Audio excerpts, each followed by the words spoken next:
Yeah, get it on. Got to get on a choice making on a mandate. Get it on in a very unique show. We're in Tucker Carlson's hotel room on the west side. Of course, I won't mention the name of the hotel. Or do you care?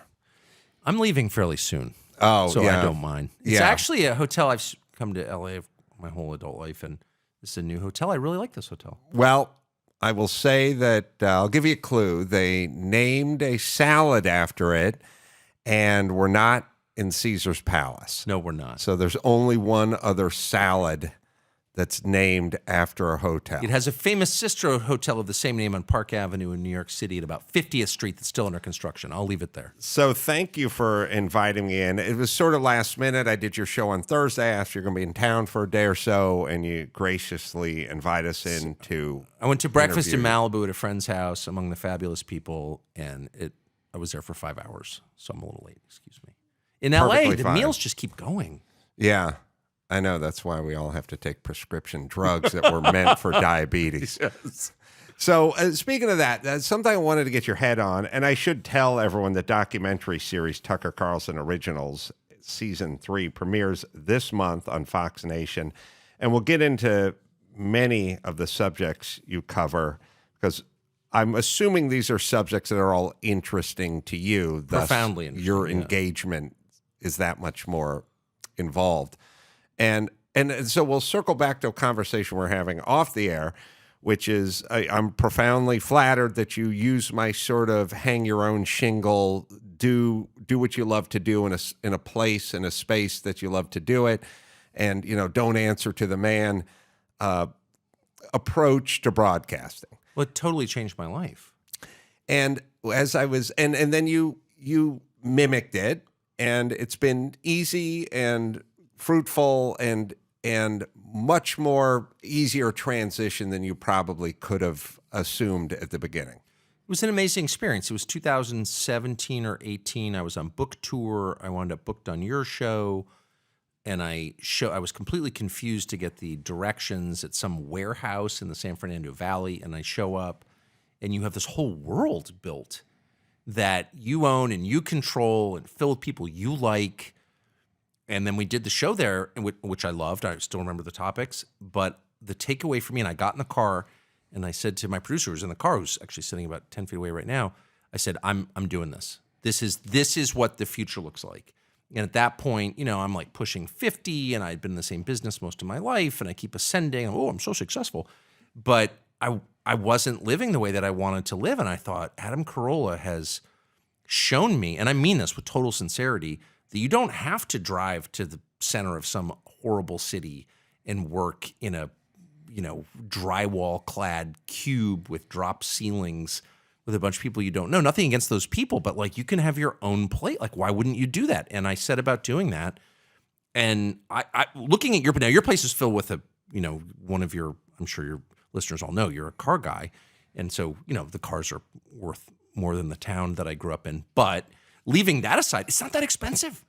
No. It's not crazy at all. It's like pretty easy to take control of your life, at least when you're in your 50s. I mean, I was older when I did it, but. Well, the thing that jumped to mind when you're talking about it off the air is you are a creator. You're here to create. I'm here to create. I think people sometimes think, well, you're a broadcaster, No. but you broadcast the ideas you create. Yes. And that's very important to you. And I know you think of yourself as more of a writer Of course. than an announcer or broadcaster. And it made me think, I have been in a lot of recording studios. Now, not broadcasting, but musical recording. And every single one I've ever been in has been in a freestanding, nondescript building. But the studio that they record in has Persian rugs and candles and sculptures, and they're all the same. A very sort of Stevie Nicks kind of gypsy kind of flavor, and none of it is there for the acoustics. It's there for the vibe. And so if you talk, it's never a sterile, carpet squares, drop ceiling with the cork and, bad track lighting. They do these things in a way. And then when you say to the person who runs the studio, of course they say, we're creating an environment. that people can create in, because that's what we're doing here. So using the same notion, why go to the same office building and sit in the same cubicle and try to create?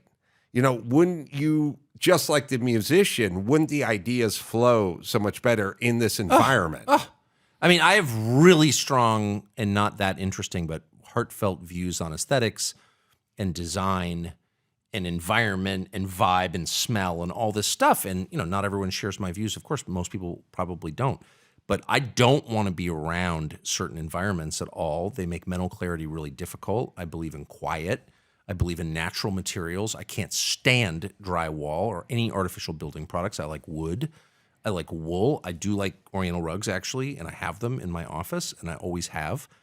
I like, wooden furniture. I like older things. I like things that are familiar and warm and muted and calm. And I like people like that too. I like people who are not guarded. I cannot stand to be around people who check what they say before they say it, because it's a signifier of dishonesty and deception and calculation, and it makes me uncomfortable. I can't have anyone like that in my life when I'm trying to write or think clearly or figure out what something means. Not that I'm some deep intellectual. I'm certainly not.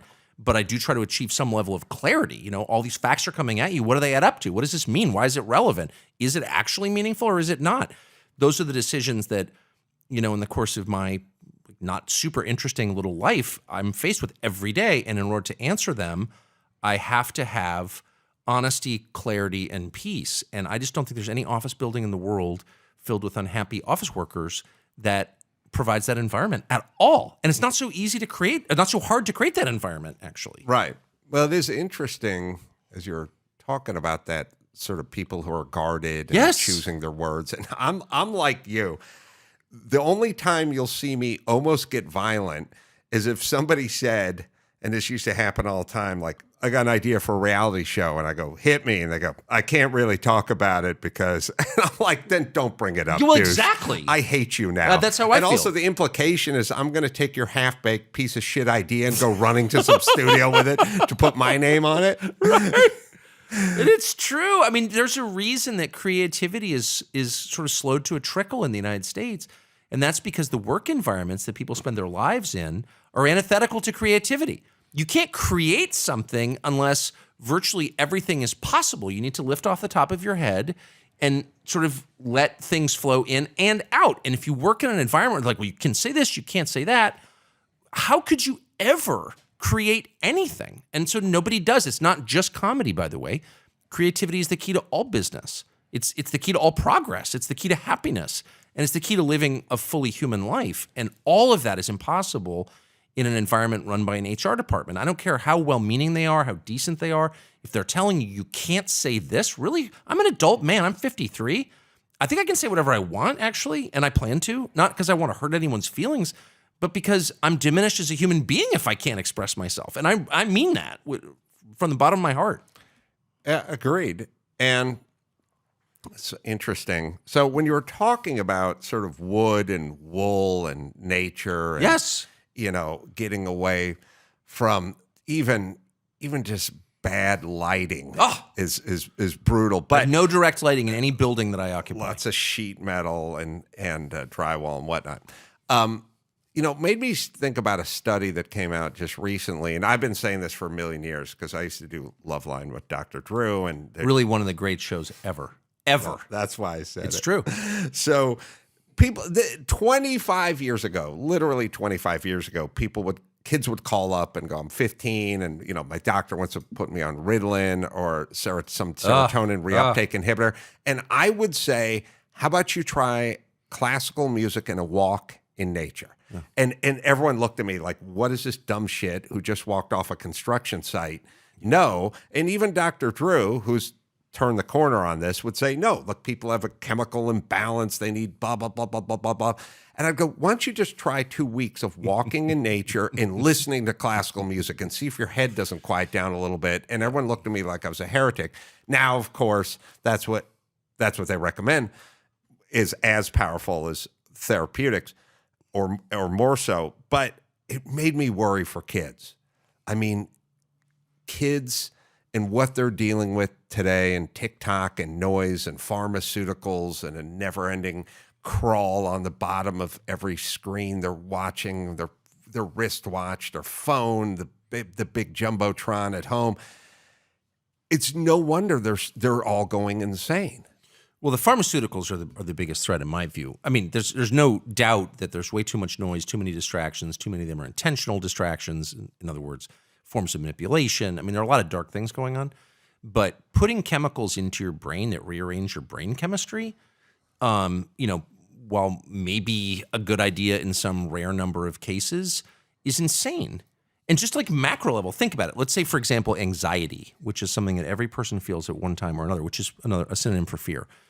Anxiety. And so the first response of your doctor, your healthcare provider, is to prescribe you something to make it go away, a benzodiazepine, Xanax, or some other. Think about what that means. You're feeling anxiety. Why? Because you have a brain chemical imbalance? No. Probably in response to something that should inspire fear. In other words, if you said to me, I burned the shit out of my hand on my stove, and I said, I've got just the topical anesthetic that will take the pain away so you can put your hand back onto the stove, you would correctly say, that's insane. My hand hurts because it's a sign from my body telling me to keep my hand off the stove. Anxiety is the same. It is a warning that you are not living in a way that brings you peace. So why don't we just pause for a second and go through how you're living? How are your relationships with other people? Are you drinking too much? Do you have a fulfilling job? Are you getting fresh air in nature? How about sunlight? Are you spending your entire life behind a screen? Maybe that's why you're feeling anxious.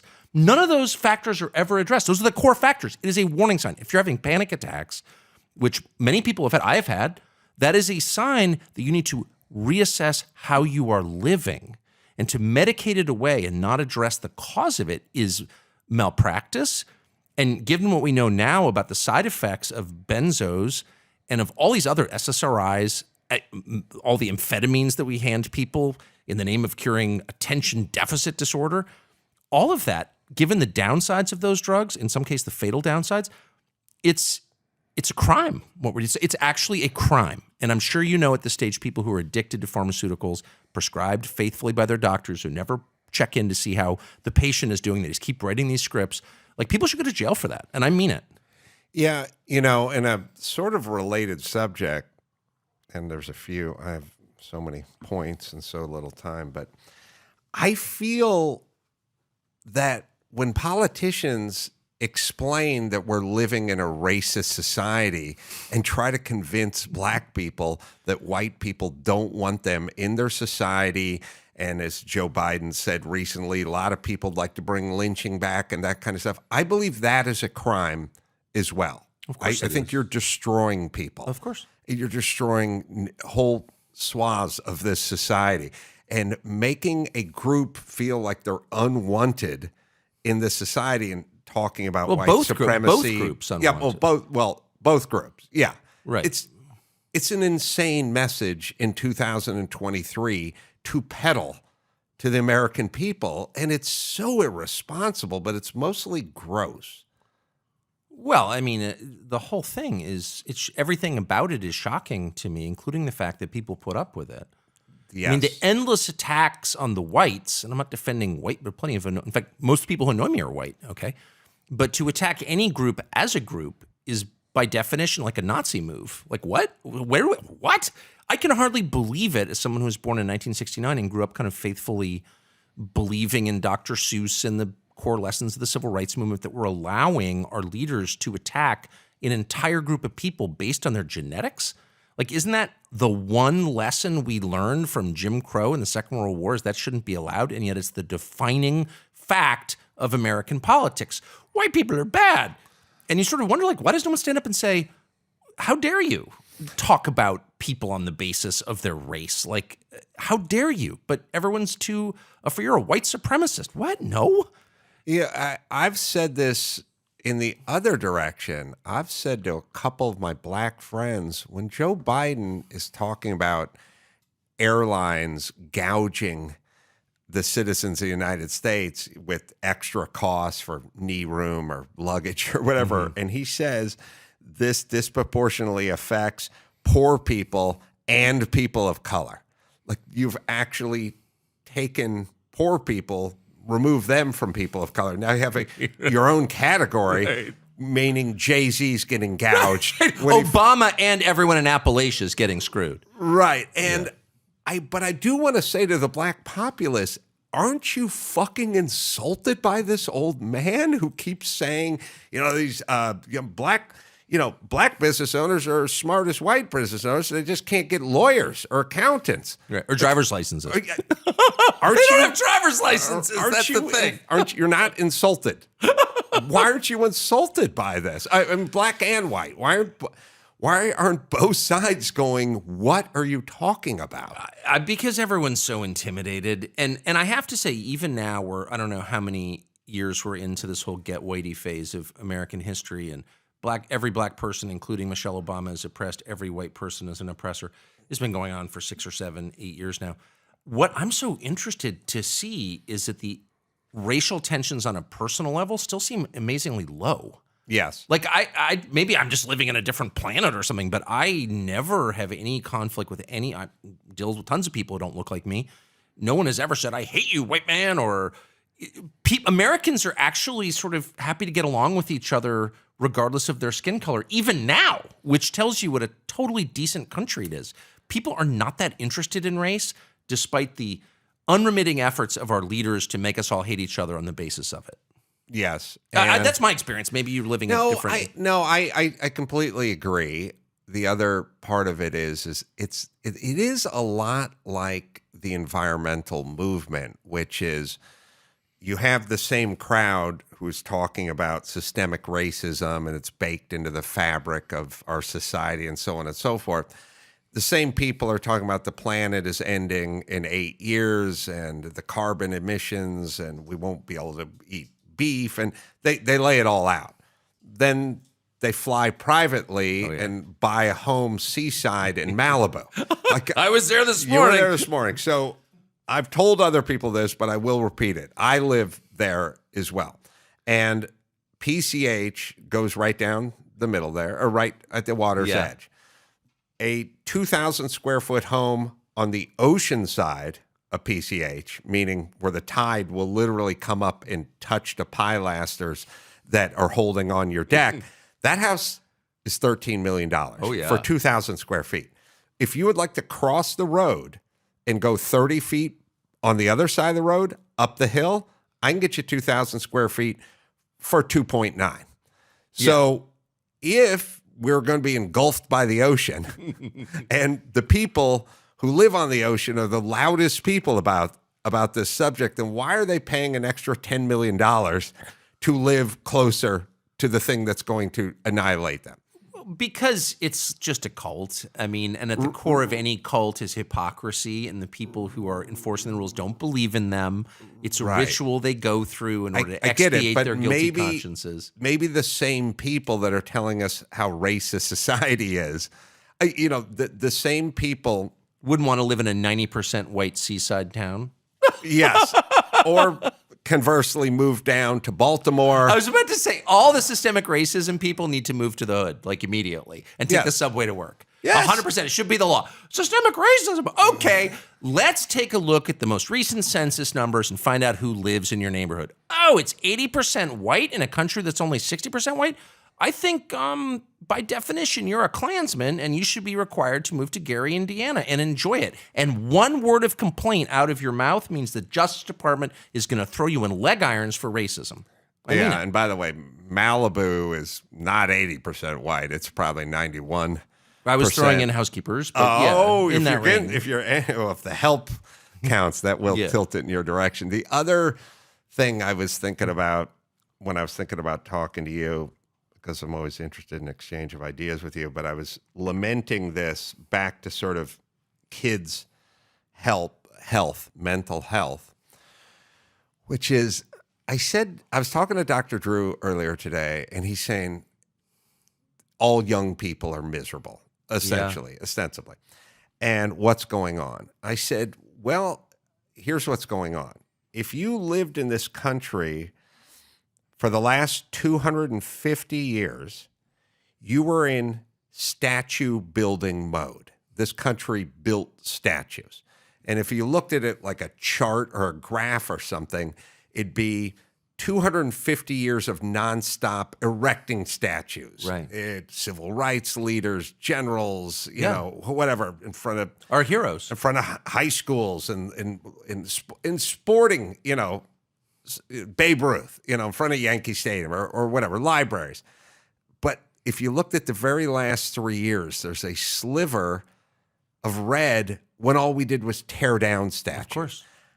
How could you be happy if you lived in this red sliver of our country's history where we were in tear it down mode versus build it up mode? Well, and you're absolutely right. The statues are a metaphor for a larger trend where every institution, every organization, every myth, all being destroyed. We're in a purely destructive frenzy. This is the sort of late night mode of teenage drunkenness where you just start breaking windows for the sake of breaking them. Yeah, I always thought about that when people bust up bathrooms. They totally do. I'm like, why destroy a toilet? What's in it for you? Well, but that's just no. late night drunken. This is why, like, I've become interested in theology, because there's no answer that you can arrive at rationally, and there's also no evolutionary biological impulse to do that. In other words, destroying things for the sake of destroying them doesn't help the species perpetuate. Right. So there's no actual kind of answer in science for this. There is a spirit of destruction that descends on people. All of us have felt it. I have participated in it personally, where you just feel like, I want to destroy something. And if an entire society is seized by that, well, it will destroy itself. And that's what we're seeing now. It's not political. There's no political, even the Democratic Party doesn't benefit from castrating its own voters. Okay, that's like not a long-term plan. You know, okay, everyone who votes for us go trans. So how's the next generation? Well, there's not going to be a next generation. So this is not like some long-term plan. This is purely a destructive impulse. I think it's a spirit of destruction. And again, I have felt that in myself before when I used to drink, especially late night. Let's break something. Really, why? Who knows why? Didn't know then. I don't know why now. But I recognize it immediately, and I really think it's a binary. Either you're on the side that's building things, that's healing things, bringing people closer together, physically constructing things. State of California can't construct new homes. That's like a metaphor. That's not saving the earth, actually. Look how dirty it is around us here in Los Angeles. They're not protecting the earth. They're effectively hurting the people who already live here. It's another form of destruction when you force people to live like rats in this cramped quarters, for example, here. So there are people who destroy things and make things worse. There are people who build things and make things better.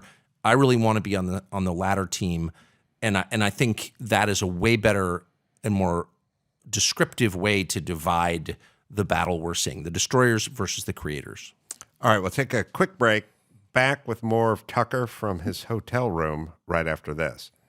Hey, it's Adam Carolla. Is your vehicle no longer stopping like it used to? Or does it squeal, shake, or grind when you brake? Don't miss spring brake deals at O'Reilly Auto Parts now through April 25th. You can get 15% off when you buy a set of Brake Best Select or Import Direct brake pads and 2 rotors. Brake Best Select and Import Direct brake pads are engineered for all driving conditions to restore and improve braking performance. With application-specific friction formulas, noise-canceling shims, and low-dust operation. Trust Brake Best and Import Direct to deliver better braking. Don't take a chance on your next brake repair. The professional parts people at O'Reilly Auto Parts will help you find the brake parts and supplies you need to do the job right the first time. Stop by your local O'Reilly Auto Parts today or visit online, O'ReillyAuto.com. Releasing material through social media and other streaming services has allowed comedians the chance to ignore the old gatekeeper. It's really quite exquisite. In the old world, comedians relied on TV shows to bring them to a national audience. I was so ugly, my mother breastfed me through a straw.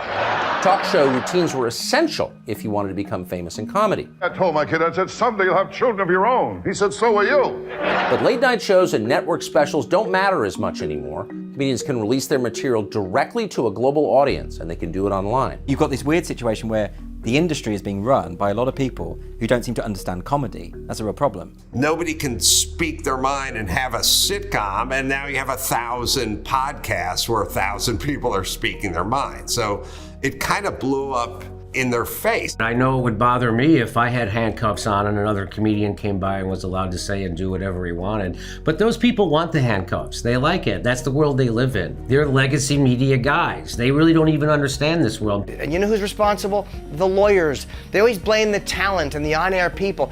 It's the stupid lawyers giving panic-stricken notes, worried about special interest groups, worried about one letter they got, worried about one email, one complaint they got. So what happens is you put talent in a little box and they can't be funny. Their grip was so tight that it bulged out the bottom.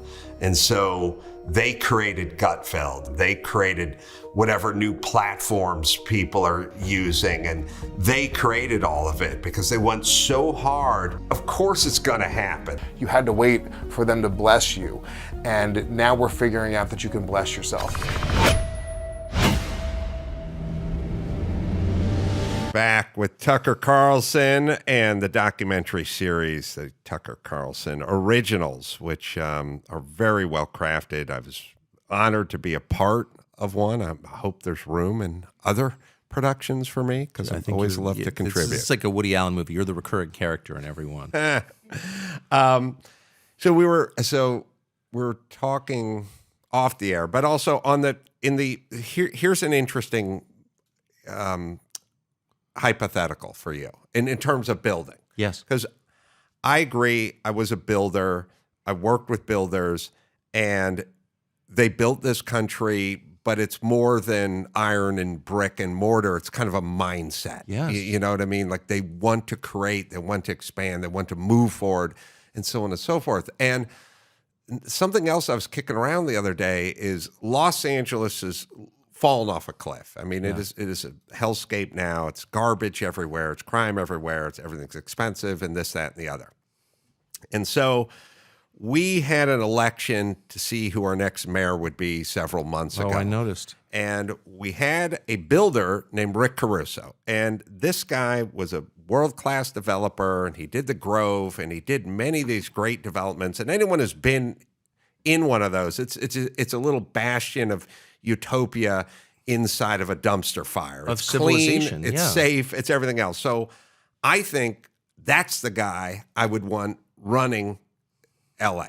Yes. Okay. But we decided to elect a career politician who has no experience. Winnie in any Mandela, was that her name? building. Her name is Karen Oh, Bass. sorry. Right. Yes. Karen Bass. Right, okay. So we went with what I would call, I have a category called crazy friend of your mom's when you were in high school.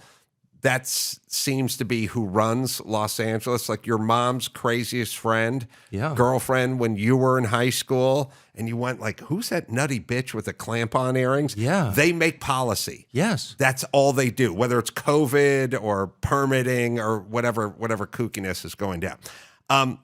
But here's a hypothetical, and whether it's Karen Bass or Kamala Harris or even Joe Biden, if you just said, I'm going to hire a headhunter, I need someone to run my company. Now, what would it cost to get Rick Caruso to run your company versus what would it cost to get Karen Bass if a headhunter went out there? Rick Caruso would want $46 million a year and stocks. Karen Bass you could get for $46,000 a year to run your company because she doesn't know what she's doing. Plus paid vacation, yeah. Yeah, one week a year. I'm just saying, if you put it in those terms, isn't it insane what we do in Los Angeles? Well, but it's not just Los Angeles. I mean, across the country, all of our institutions, from our big banks. I mean, the woman who runs Citibank is like utter incompetence, one of the biggest banks, and it's a strategically, essential bank. Not into banking. Every police department in the country seems to be run by one of the dumbest people on the force. Our Congress is filled with utterly mediocre people. The choice in LA was especially stark between someone you would never have dinner with and someone with a long record of achievement. And they always choose the least capable, most destructive person. So what does that tell you?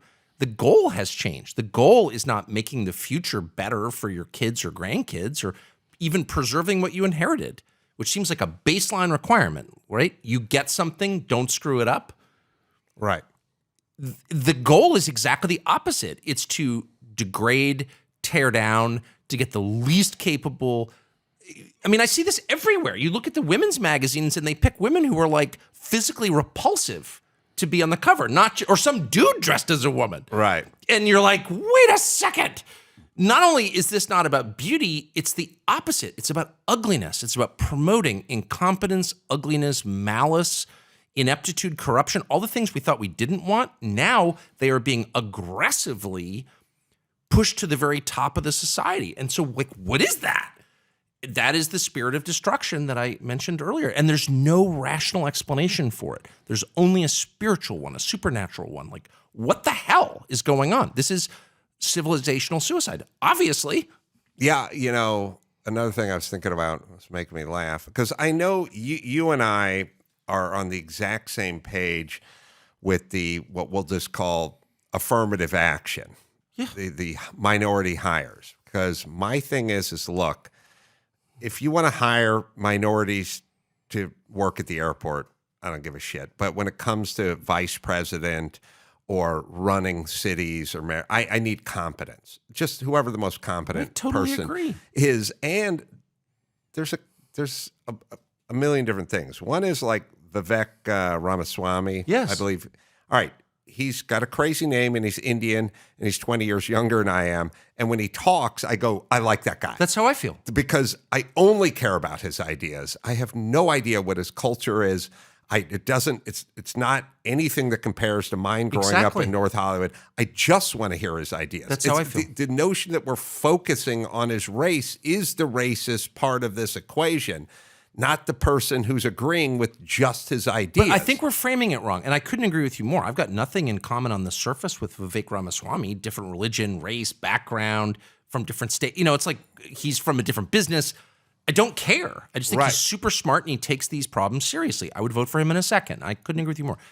But what I think that we are under the impression that what we're seeing is affirmative action, which we were told 50 years ago when it started was a way to enfranchise people who'd been historically disadvantaged.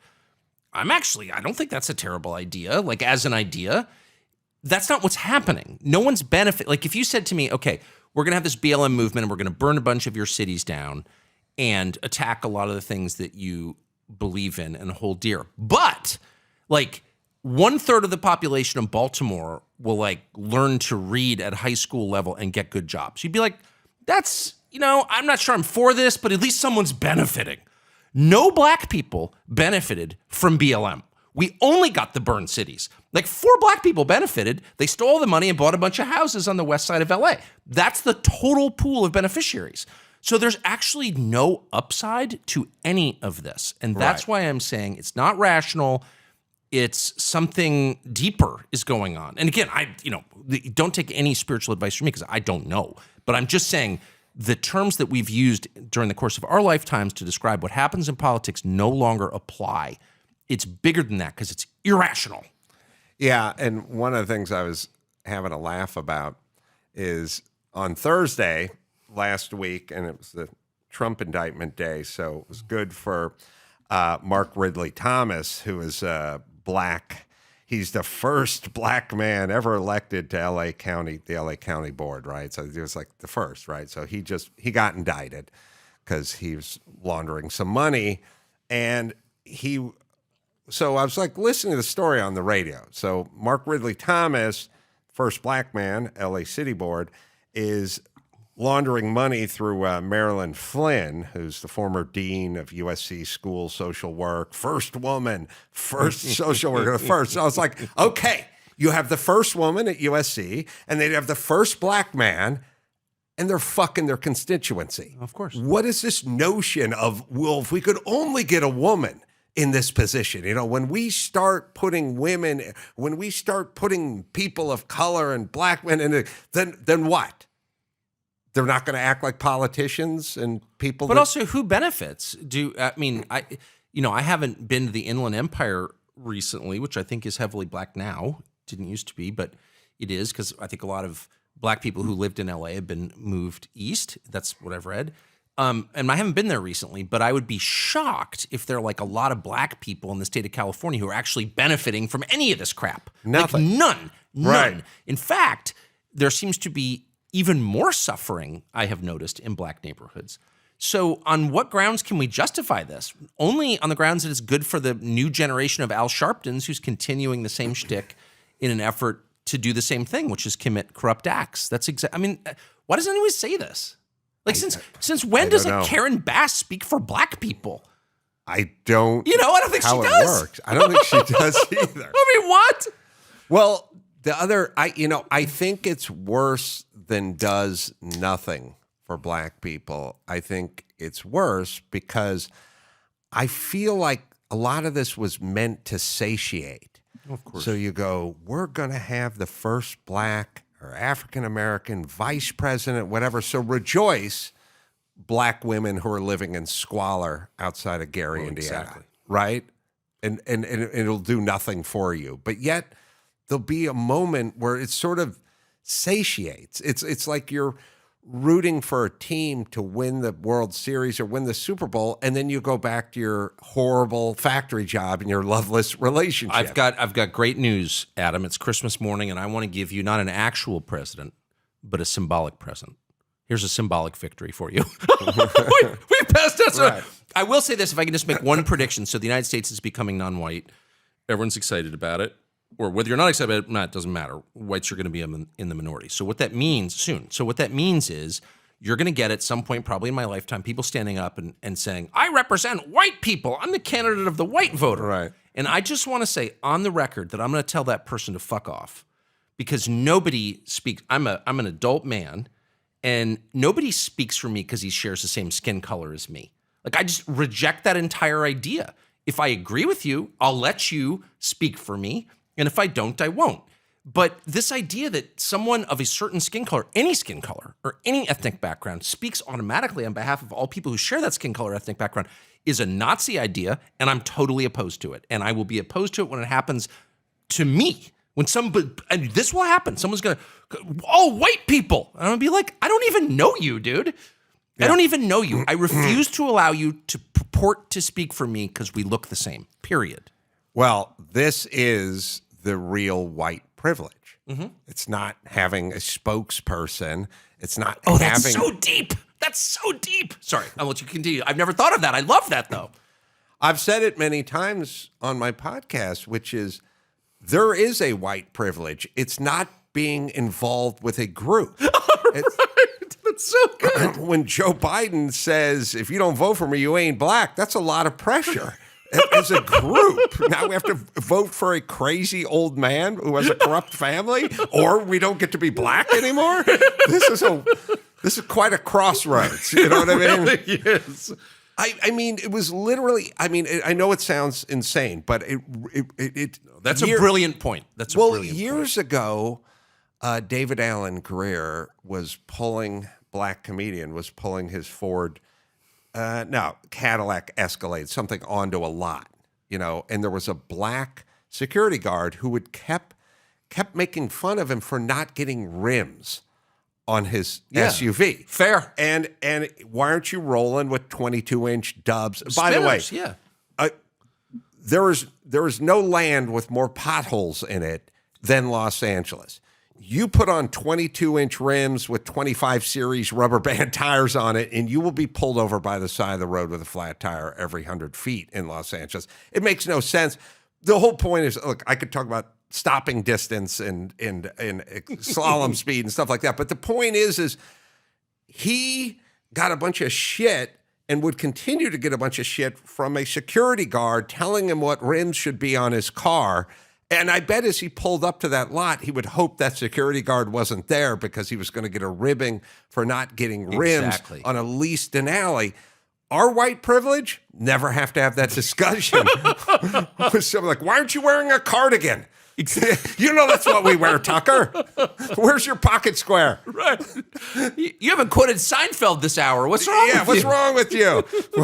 Why aren't you listening to Dave Matthews? Okay, that's good. You got the fifth dimension coming out of those speakers. This is an outrage. I don't know why I've never thought of that, but it's a privilege I hope to continue having. By the way, And you get to go whoever. Ted Nugent. Fuck that guy. I don't agree with him. Joe Biden. Fuck that guy. Right. He's an idiot. I don't have to pretend. I totally agree. Think about the pressure. You know what I mean? It's like, I've seen hey, Michelle Obama. What do you think of Kamala Harris? She can't go fuck Oprah.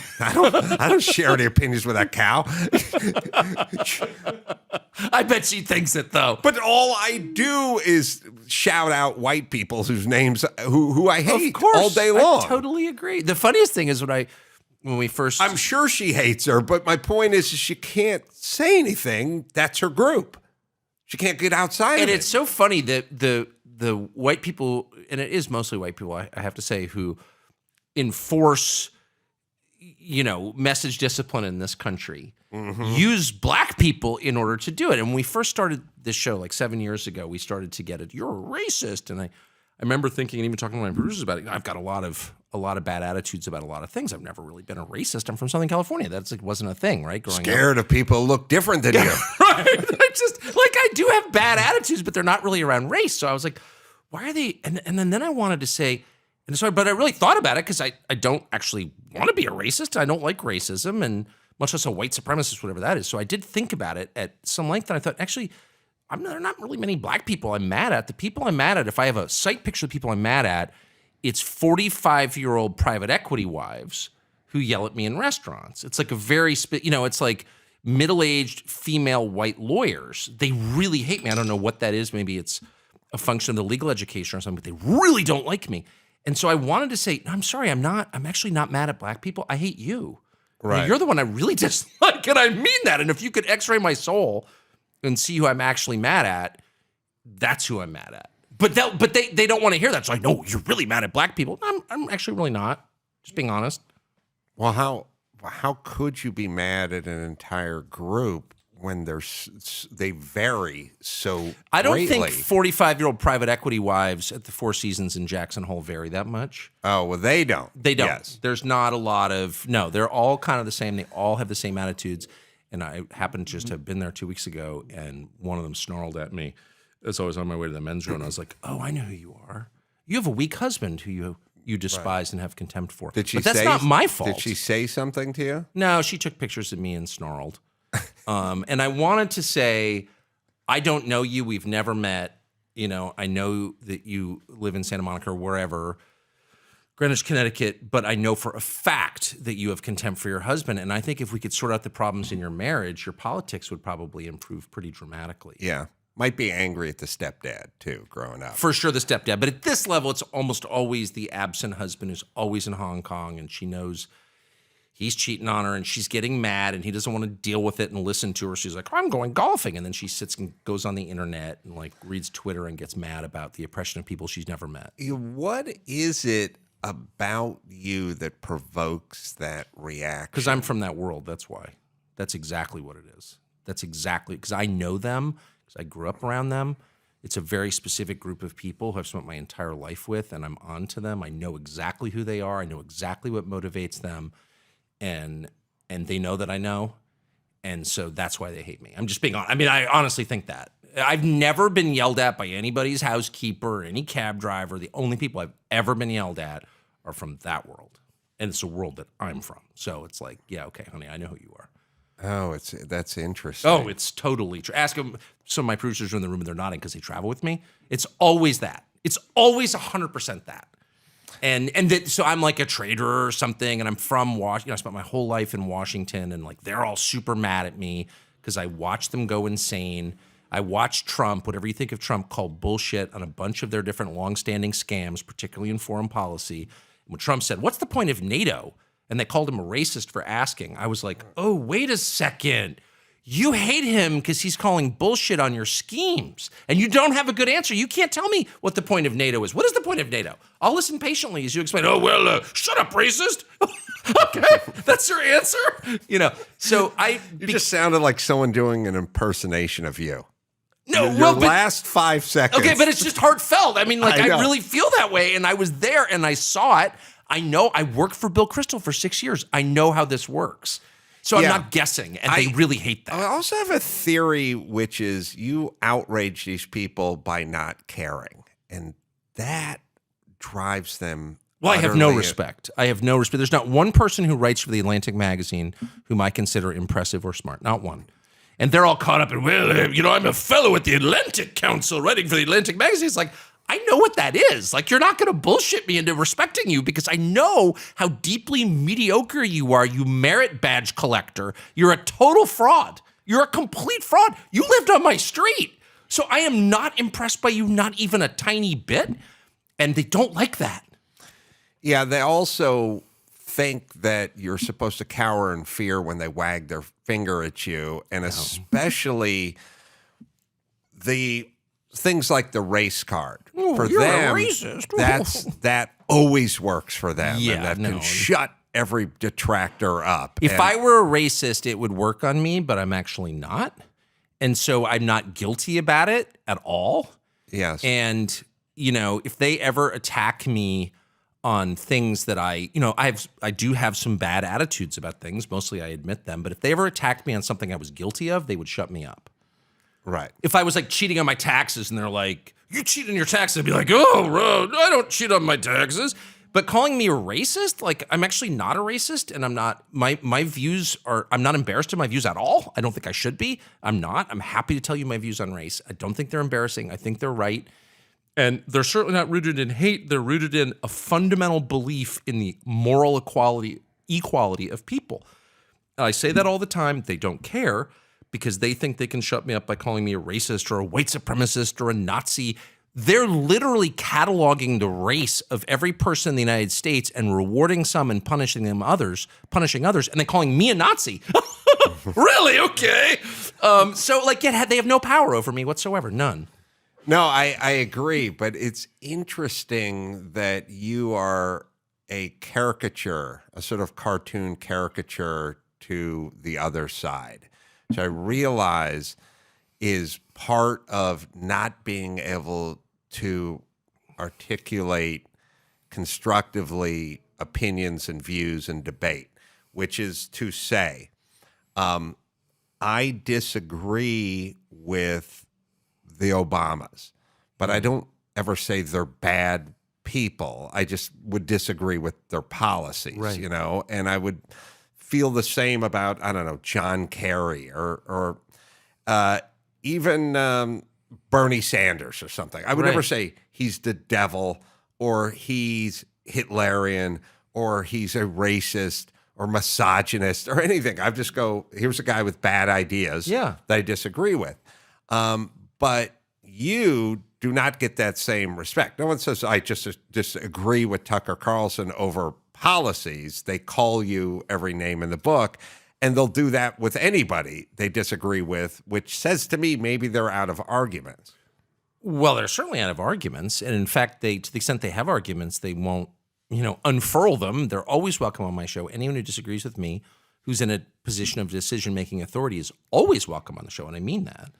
I have no problem sitting down for an hour with any of these people. We always invite them. They're all Chuck Schumer. We've invited him how many times? Dozens of times. Shut up, racist. Okay, got it. They don't want to debate. Their arguments don't have popular support. They try to assassinate my character. I don't hear most of it because I never Google myself. I've never read my own Wikipedia. I don't go to places where they congregate in general. I'm not welcome there. And that's fine with me. I'm also middle-aged, I'm out. I don't care what they think. And I really mean that from the bottom of my heart. I hope it's evident. And I feel like they don't have a leash on me. And I do think at some point they'll probably figure out a way to get me. And if I ever get caught with, a quarter pound of heroin in my truck or kiddie porn on my computer, you'll know that they've gotten me. If they accuse me of some crime, I'm just telling you now, it's not real, but whatever. But until then, I just don't care because I don't think the people who call you a Nazi when you're arguing against the Nazi position, as I always have and always will, I don't think they're arguing in good faith. I don't think it means anything. It's dogs barking. It's just not relevant to me at all. All right, we'll take one more break. Be back with a little more Tucker Carlson from his hotel room right after this. Let me tell you about the Jordan Harbinger Show, a different kind of sponsor for this podcast. It is the Jordan Harbinger Show. If you like fascinating podcasts and interesting people, then you should definitely check it out. There's an episode for everyone. No matter what you're into, Jordan talks to Scott Adams about persuasion in a world where facts don't matter, or you go inside the dark world of wildlife trafficking. You'll always find something useful to apply to your own life, like routine changes to boost productivity or slight mindset tweaks to change how you see the world. We enjoy the show. We've had Jordan on a few times, been on this show. He's been on me and Drew's show a few times. We know you're going to as well. So it's the Jordan Harbinger Show. That's Harb as in boy, IN as in Nancy, GER. And you find it on Apple Podcasts and wherever you listen to finer podcasts. It's the Jordan Harbinger Show.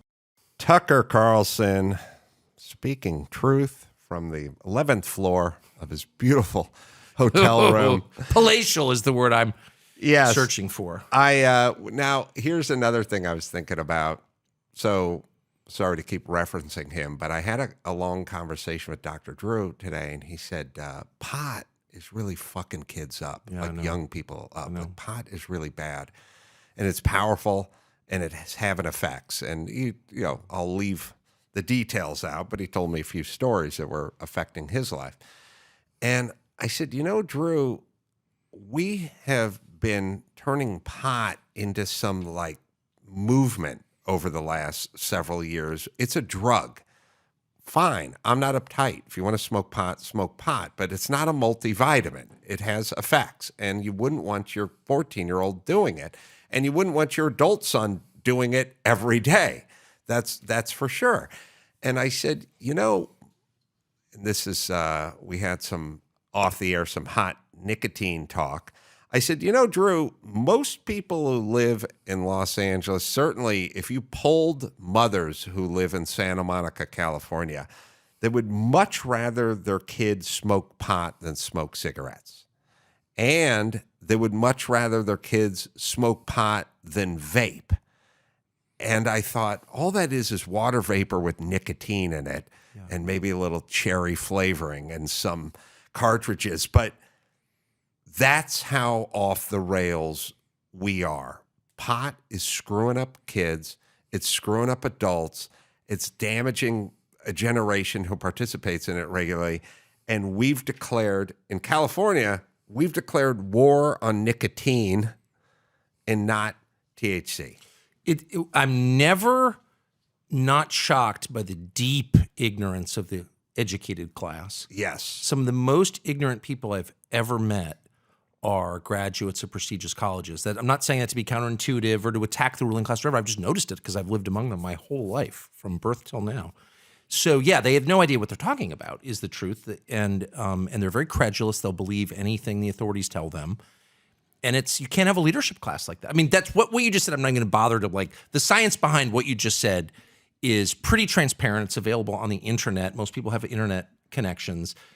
The connection between chronic marijuana use and schizophrenia is much higher than the connection between chronic LSD use and schizophrenia. I stopped using LSD as a child because I thought, wow, I don't want to get. I had a friend who got schizophrenia from it. I was like, I can't do that. I just read yesterday there's a higher correlation between smoking weed a lot and getting schizophrenia, which is an incurable. It's worse than pancreatic cancer. It'll destroy you, and we've all seen it. And marijuana, like what? Whereas nicotine, of course, especially if you remove the tobacco from it, is not a carcinogen. And in fact, it's an enhancer of mental acuity, among other things. So whatever, I'm not even going to make the case for nicotine. I'm merely going to say if you believe that marijuana is less a threat to your kids than nicotine, you're ignorant. Like you don't know what you're talking about. And yet you probably went to Stanford and you work at some VC firm. You know what I mean? Or you're a lawyer in Century City. It's like, how do we wind up with people this ignorant running the country? I mean, I saw people on the street today in Los Angeles. It's a beautiful day. It's April 1st. On the way out to the PCH on San Vicente, wearing masks outside. And I said to my producer in the car, wow, there's a lot of mentally ill people here, and they're not all homeless. Some of them have expensive shoes on. But then I thought it's not, and of course it is, you are mentally ill if you're wearing a mask outside on April 1st in Los Angeles, 2023. But it's also a failure of education. Like they just don't know. Well, how do the supposedly most informed people in the richest country in the world just not know basic science? Like superstition has supplanted evidence and science to such a huge extent that I spent half my life in a very rural community, a town of 100 people. And most of the people there have high school diplomas if no one went to college. And I would say they're better informed on like science than most people in Brentwood. That's crazy to me. Yeah, I know. I marvel. I mean, obviously through COVID, we just lived through this. Yes. And it's insane. You know, the difference is if your rural community of 100 people got the science wrong, it would be fine because they're not making policy decisions. That's right. So we have these sort of I believe it's a lack of religion, and it's of course it is, and it's place superstition, and you know, if you just think we should all look back on this era and think about this phrase, mask up in between bites. The notion that was even uttered from a mouth, much less a mouth of authority, into a microphone or into the galley, you know, into the alleyway of an airplane at the beginning. The idea that somebody just said, mask up in between bites, and we listened it's insane. The Manson family is not as insane as the person that came up with mask up in between bites. And they had more sex than your average, and probably healthier sex lives than your average. The Mansons, for sure. You know, leader of our society now. They're all weird, androgynous, celibate, creepy, isolated people who are encouraging children to be androgynous and celibate and isolated. It's like, whoa, I'm opting out, dude. This is too dark for me. But it's self-imposed. Oh, yeah. And that's the crazy part. Yeah. You know, when I used to work on a construction site with poor people, they ate crappy food for lunch, but it's all they could afford. Yeah. But this is self-imposed. 100%. And that's the part that I can't square. Well, people aren't meant to live in a world like this. I mean, it's just too nerf a world. You know, it's not, there's so many problems, but I would just say, as we were talking about with SSRIs and benzos, it's like, if you're having this reaction to your life, you need to change your life. You need to change your life. It's cause and effect. I feel like we're losing an understanding of like the core of reason and empiricism, which is cause and effect. You do this, that happens. This takes place, here's the result.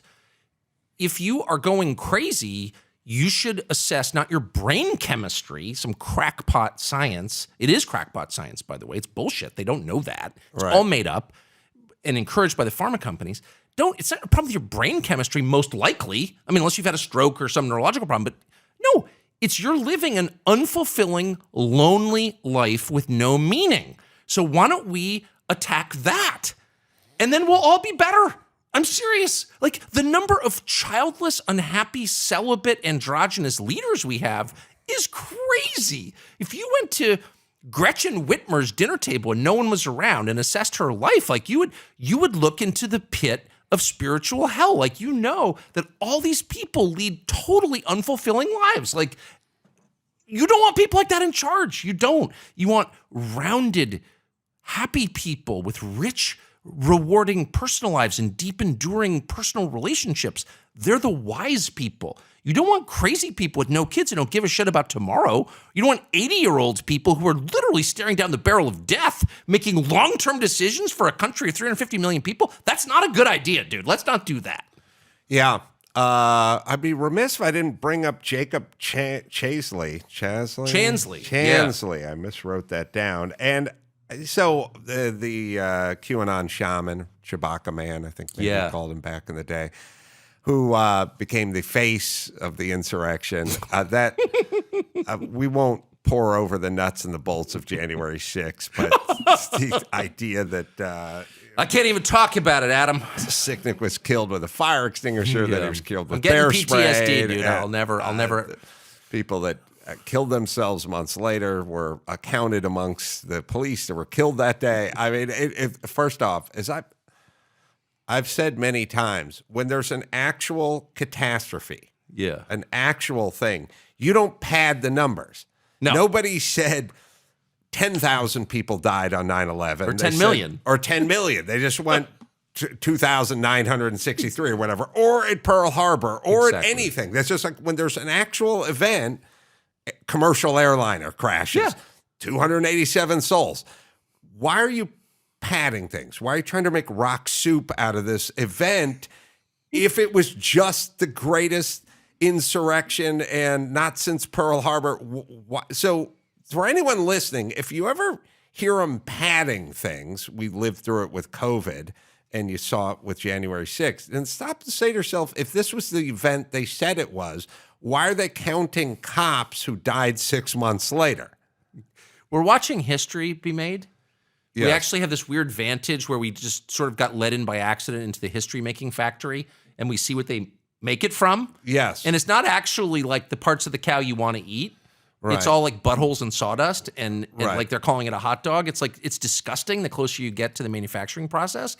And it turns out this is not the only historical event they're lying about. And why are they lying about them? Well, they're lying about it because history is not the record of what happened. History is a blueprint for the future. So on the basis of this event, we're going to make these forward-facing decisions.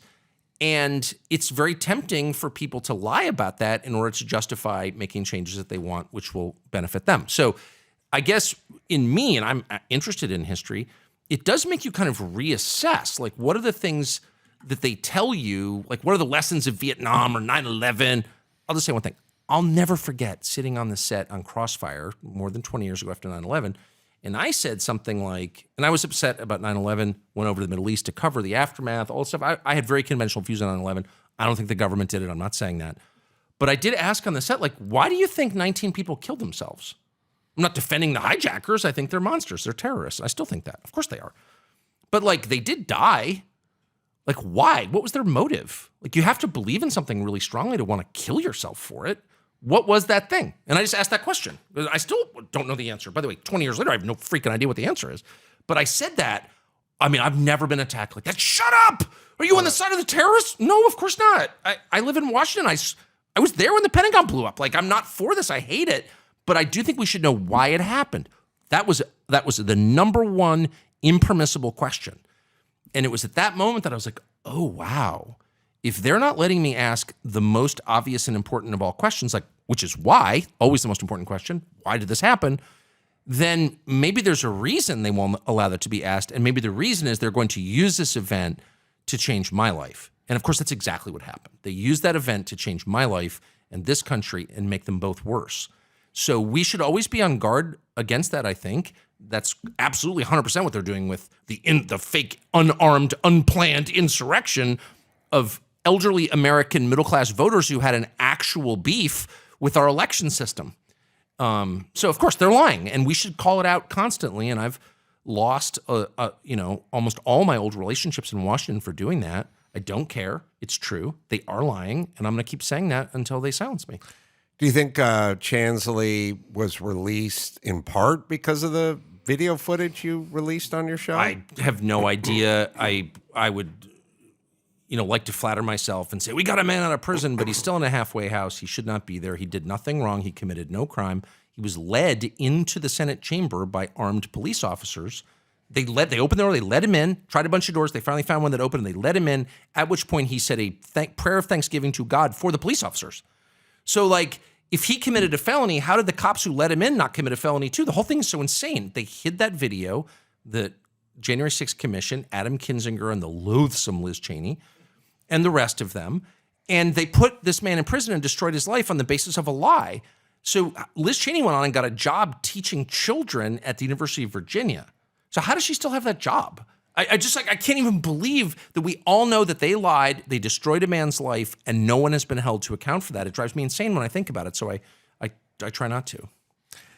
Yeah, it's also it's insidious that you realize that they will sacrifice people at the altar of their form of democracy. Would you ever do that? Honestly, look into your soul. Would you ever destroy a man, throw an innocent man in prison for some material advantage for yourself? Honestly. It's insane. It's unthinkable. It's unthinkable. It's unthinkable. It's the opposite of being a politician, or what you want in a politician. Yes. And I don't get, I mean, my wiring, and this is going to sound convenient, but it's been on display many times.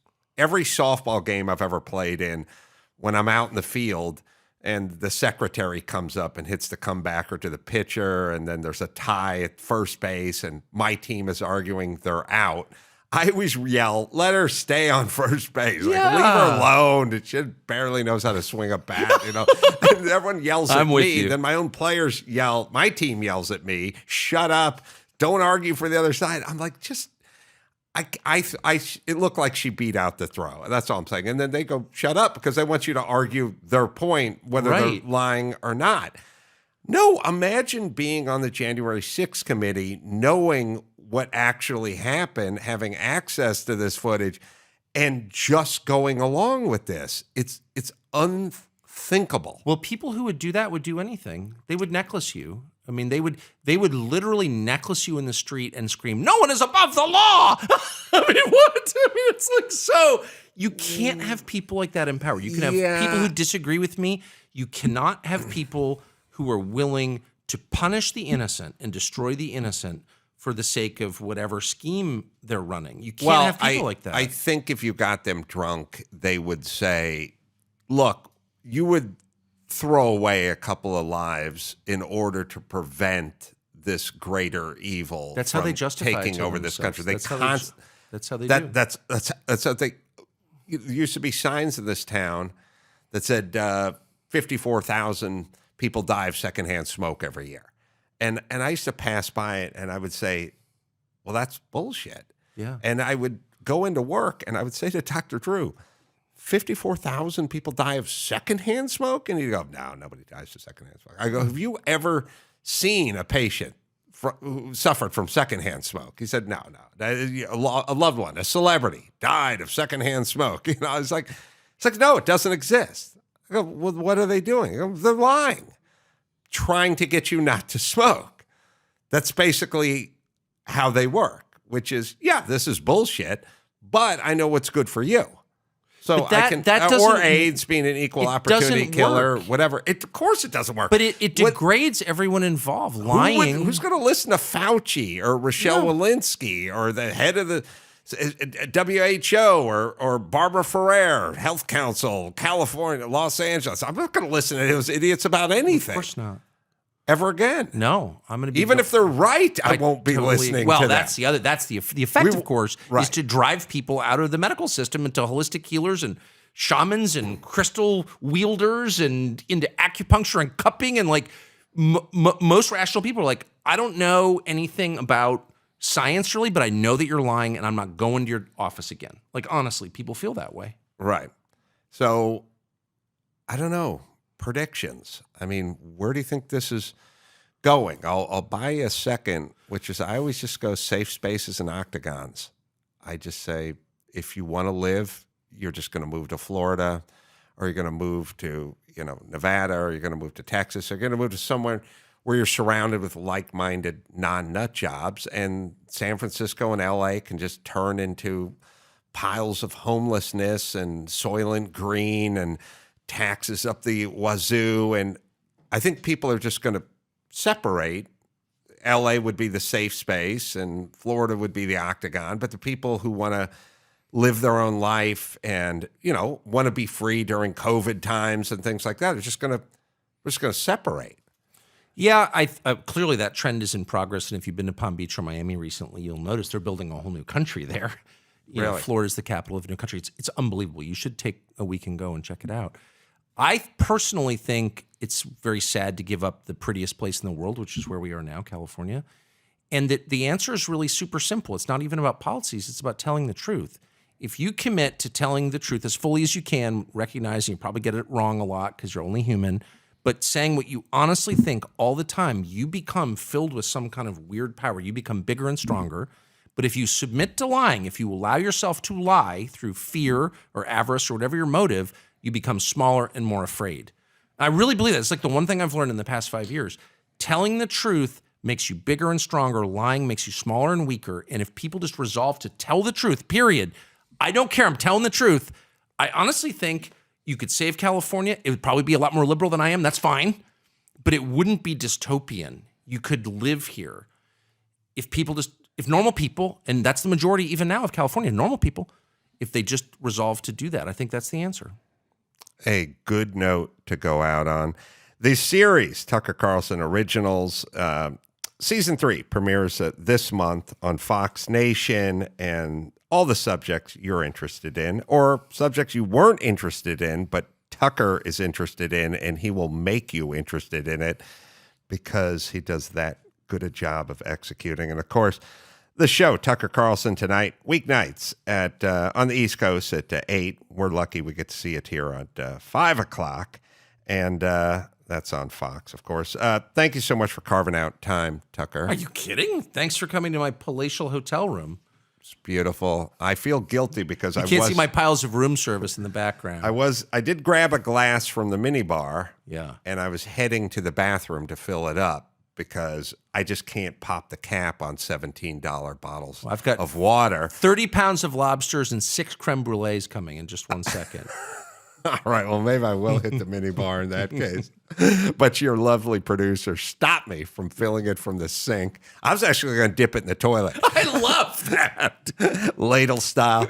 And she brought a bottle from the minibar. So here we are with my beautiful Aqua Pana or whatever it is. Anyway, I've spoke too much. Tucker, always a thrill. Always glad to talk to you. And until next time, this is Adam Carolla for Tucker Carlson saying mahalo.